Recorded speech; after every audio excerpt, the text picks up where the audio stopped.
এই বহিরাগতর বিরুদ্ধে আমাদের লড়তে হবে।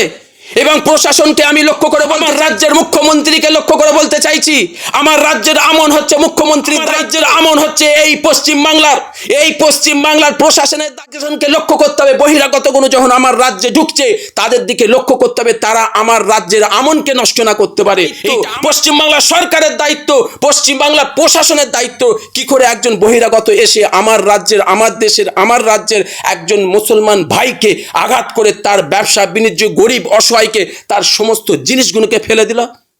সে বিক্রি করছে প্যাটিস, তাকে মিথ্যে প্রচার করা হচ্ছে, সে বলেছে প্যাটিস, ভেজ প্যাটিস বলে হচ্ছে চিকেন প্যাটিস দিয়েছে। এটা হয়?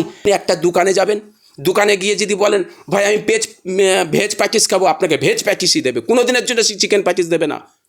তার কাছ থেকে যা চাওয়া হয়েছে, ভিডিওগুলো ফলো করে দেখবেন, ভিডিওগুলো ফলো করুন, তার কাছে চাওয়া হয়েছে, সে নিজে মুখে বলেছে যে এতে চিকেন প্যাটিস আছে, ভেজ প্যাটিসও আছে।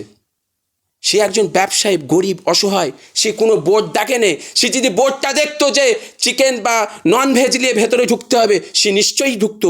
যদি বলতো তাকে ভেজ নিয়ে ঢুকতে হবে, সে নিশ্চয়ই ভেজ নিয়ে ভেতরে ঢুকতো। যদি নন ভেজ নিয়ে ঢুকা নিষিদ্ধ, সে কোনো দিনের জন্য নন ভেজ নিয়ে ভেতরে ঢুকতো না, সে বাইরে চলে যেত। কিন্তু তাকে সেই কোথাও আপনি একটা প্রোগ্রাম করছেন, ধর্মীয় প্রোগ্রাম করছেন, আপনার সিস্টেম নেই, আপনি নিজেকে সনাতনী মনে করেন। আপনি যদি নিজেকে সনাতনী যদি মনে করতেন, একজন ধর্মের ভীরু যদি মনে করতেন, ধর্মের যদি ঠেকা নিয়ে থাকতেন, নিশ্চয়ই এই প্রোগ্রামটা করার জন্য আপনার সিস্টেম থাকতো। আপনি কোনোভাবে অন্য কোনো সম্প্রদায়ের মানুষ ভেতরে না ঢুকতে পারে, তার একটা সিস্টেম থাকবে, প্রশাসন থাকবে, নিজেদের বডিগার্ড থাকবে, নিজেদের একটা ভলেন্টিয়ার থাকবে। কোথায় আছে আপনাদের ভলেন্টিয়ার?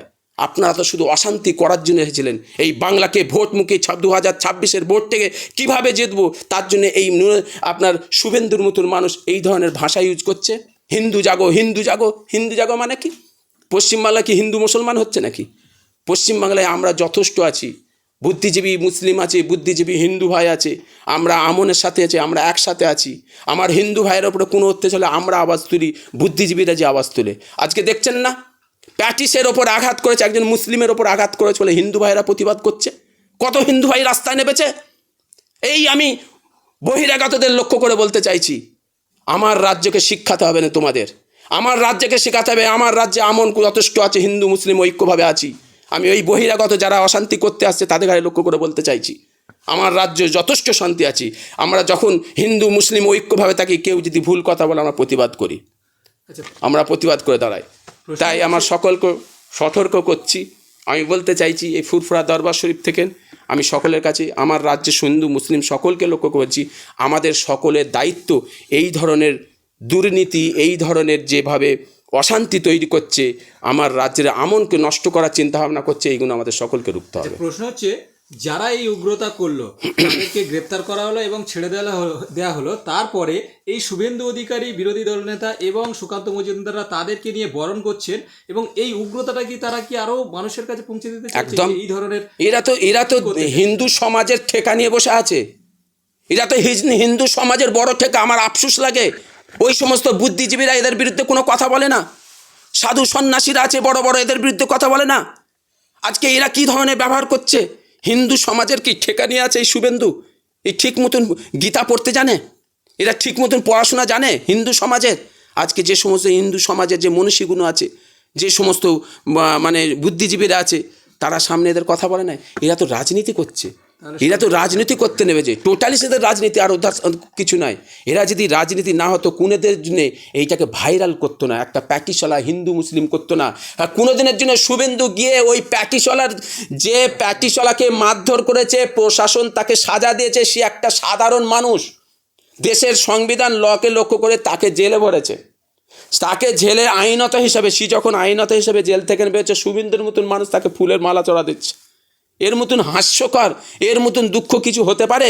শুভেন্দু কোথায়? তুই একটা কত বড় একটা জায়গায় আছিস, তুই একটা দলের নেতা মনে করি, হিন্দু সমাজের বড় একটা ঠেকা মনে করিস, আর একজন মিথ্যে অপপ্রচার করেছে, তার ওপরে ইমিটেশন হয়েছে, তার ওপরে সব কিছু ইনকোয়ারি হয়েছে, তাকে প্রশাসন সাজা দিয়েছে। তুই অন্যায়ের কথা না বলে তুই তাকে সমর্থন করতে যাচ্ছি। এই ধরনের লোকগুলোকে চিহ্নিত করতে বলছি, হিন্দু সমাজকে বলছি, মুসলিম সমাজকে বলছি, আরও যত ধর্ম আছে সকলকে বলছি, এই ধরনের মানুষগুলোকে চিহ্নিত করুন, এদের পাশ থেকে সইরে দিন।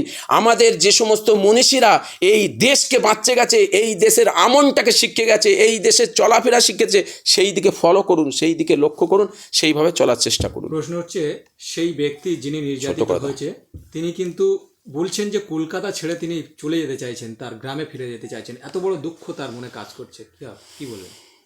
কি বলছেন আর বলুন। তিনি কলকাতা ছেড়ে চলে যেতে চাইছেন, এই অত্যাচার তার আর সহ্য হচ্ছে না। যিনি প্যাটিস রেজাউল, দুঃখ, আমি ওই জন্যে তো ভারতবর্ষের মুসলমানদের লক্ষ্য করে বলতে চাইছি, ভারতবর্ষের মুসলমানদের লক্ষ্য করে দিচ্ছি, তোমাদের পূর্বপুরুষদের কথা খেয়াল করো।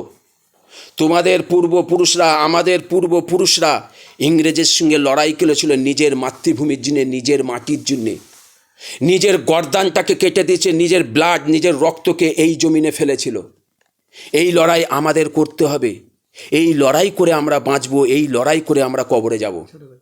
আমি বারবার ওই মানুষদের ঘরে লক্ষ্য করেছি যারা ভয় কেচ্ছে এই সমস্ত সন্ত্রাসীদের ঘরে। এই সন্ত্রাসীদের সঙ্গে আমরা লড়াই করেছি, এই ইংরেজদের ঘরে সারা ভারত থেকে বিতাড়িত করেছি। আমাদের লড়াই, এই লড়াই আমরা করে যাব, আমরা আছি, ভয় খাবেন না। ভারতবর্ষের মুসলমানদের লক্ষ্য করে বলছি, ভয় খাবেন না। এরা অত্যাচার আসবে, এরা অত্যাচার করছে, এরা সন্ত্রাস, এরা দেশকে ভাগ করতে চাইছে, ভারতকে টুকরো করতে চাইছে। এই ভারতকে টুকরো আমরা করতে দেবো না, আমরা লড়ে যাব। আমরা এখানে লড়ে, আমার বাপদাদা পূর্বপুরুষরা যেমন শহীদ হয়ে গেছে, কবরে চলে গেছে, আমরা লড়ে শহীদ হয়ে কবরে যাব, তবু আমরা ভারতবর্ষের মাটি ছাড়বো না। এই চিন্তাভাবনাটা করবেন না। যাদের মধ্যে এই চিন্তাভাবনা ছিল তারা চলে গেছে, তারা আলাদা দেশ করে নিয়েছে। আমাদের চিন্তাভাবনা হচ্ছে এই দেশ আমার, এই দেশ আমার, এখানে আমাদের লড়ে আমরা মরব এবং সন্ত্রাসদের বিরুদ্ধে আমাদের লড়াই থাকবে।